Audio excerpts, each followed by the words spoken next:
कृषि सुधारों की दिशा में कल देश के लिए बहुत ही महत्वपूर्ण दिन था। कल विश्वकर्मा जयंती के दिन लोकसभा में ऐतिहासिक कृषि सुधार विधेयक पारित किए गए हैं। इन विधेयकों ने हमारे अन्नदाता किसानों को अनेक बंधनों से मुक्ति दिलाई है। आजादी के बाद किसानों को किसानी में एक नई आजादी देने का काम हुआ है। इन सुधारों से किसानों को अपनी उपज बेचने में और ज्यादा विकल्प मिलेंगे और ज्यादा अवसर मिलेंगे। मैं देश भर के किसानों को इन विधेयकों के पारित होने पर बहुत बहुत बधाई देता हूं। किसान और ग्राहक के बीच जो बिचौलिए होते हैं, जो किसानों की कमाई का बड़ा हिस्सा खुद ले लेते हैं, उनसे बचाने के लिए विधेयक लाए जाने बहुत आवश्यक थे।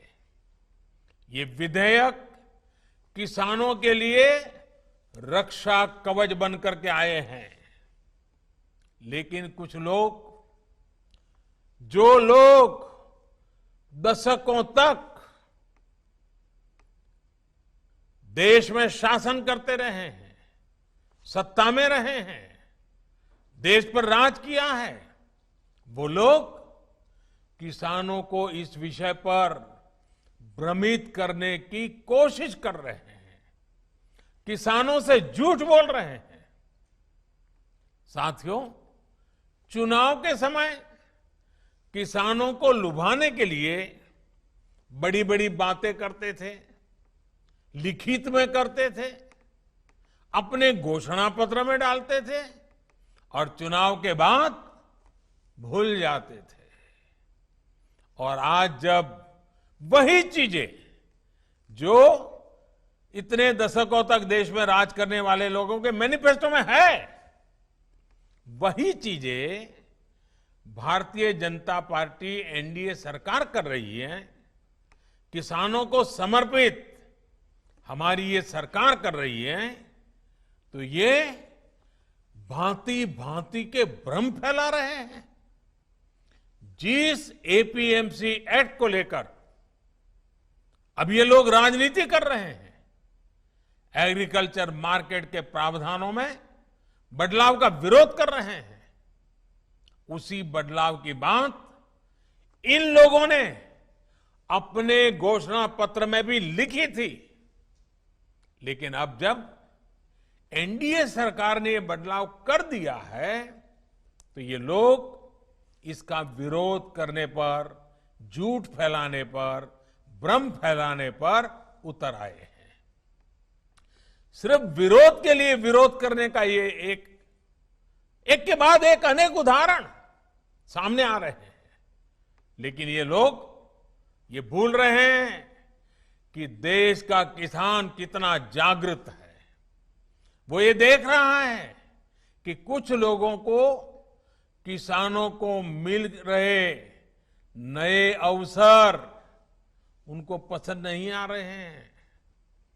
देश का किसान ये देख रहा है कि वो कौन से लोग हैं जो बिचौलियों के साथ खड़े हैं।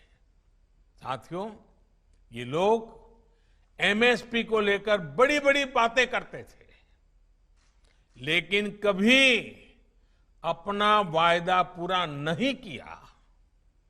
किसानों से किया ये वायदा अगर पूरा किसी ने किया है तो भाजपा एनडीए की वर्तमान सरकार ने पूरा किया है। अब ये दुष्प्रचार किया जा रहा है कि सरकार के द्वारा किसानों को एमएसपी का लाभ नहीं दिया जाएगा। ये भी मनगढ़ंत बातें कही जा रही हैं कि किसानों से धान, गेहूं इत्यादि की खरीद सरकार द्वारा नहीं की जाएगी, ये सरासर झूठ है, गलत है, किसानों के साथ धोखा है। हमारी सरकार किसानों को एमएसपी के माध्यम से उचित मूल्य दिलाने के लिए प्रतिबद्ध है। पहले भी थे, आज भी हैं, आगे भी रहेंगे। सरकारी खरीद भी पहले की तरह जारी रहेगी। कोई भी व्यक्ति अपना उत्पादन जो भी वो पैदा करता है दुनिया में कहीं भी बेच सकता है, जहां चाहे वहां बेच सकता है। अगर वो कपड़ा बनाता है जहां चाहे बेच सकता है, वो बर्तन बनाता है कहीं पर भी बेच सकता है, वो जूते बनाता है कहीं पर भी बेच सकता है। लेकिन एकमात्र केवल मेरे किसान भाई बहनों को इन अधिकारों से वंचित रखा गया था,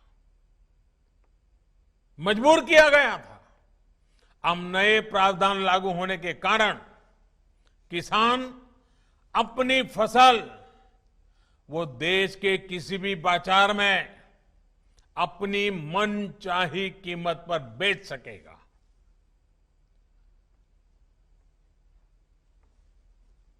ये हमारे कोऑपरेटिव्स, कृषि उत्पादक संघ, एपीओस और बिहार में चलने वाले जीविका जैसे महिला स्वयं सहायता समूहों के लिए एक सुनहरा अवसर लेकर आया है। साथियों, नीतीश जी भी इस कार्यक्रम में मौजूद है।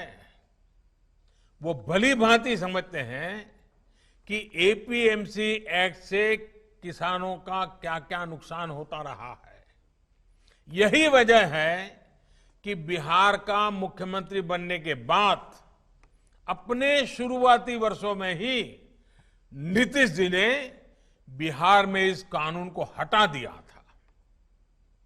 जो काम कभी बिहार ने करके दिखाया था, आज देश उस रास्ते पर चल पड़ा है। साथियों, किसानों के लिए जितना एनडीए शासन में पिछले 6 वर्षों में किया गया है, उतना पहले कभी नहीं किया गया। किसानों को होने वाली एक एक परेशानी को समझते हुए, एक एक दिक्कत को दूर करने के लिए हमारी सरकार ने निरंतर प्रयास किया है। देश के किसानों को बीज खरीदने में, खाद खरीदने में, अपनी छोटी छोटी जरूरतों को पूरा करने के लिए किसी से कर्ज न लेना पड़े, इसके लिए ही प्रधानमंत्री किसान कल्याण योजना शुरू की गई थी। इस योजना के तहत अब तक देश के 10 करोड़ किसानों के खाते में करीब करीब 1 लाख करोड़ रुपए, 1 लाख करोड़ रुपए सीधे किसानों के खाते में ट्रांसफर किए जा चुके हैं। कोई बिचौलिया नहीं।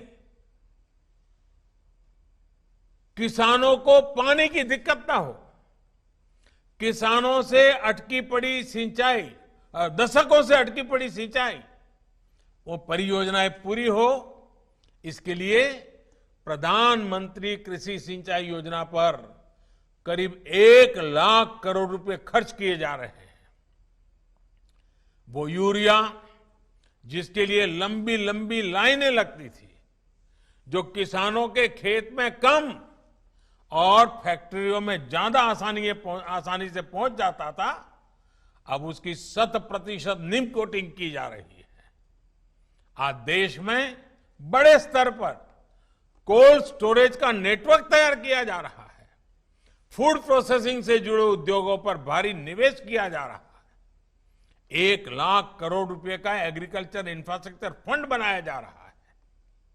किसानों के पशुधन को बीमारियों से बचाने के लिए देशव्यापी अभियान भी चलाया जा रहा है।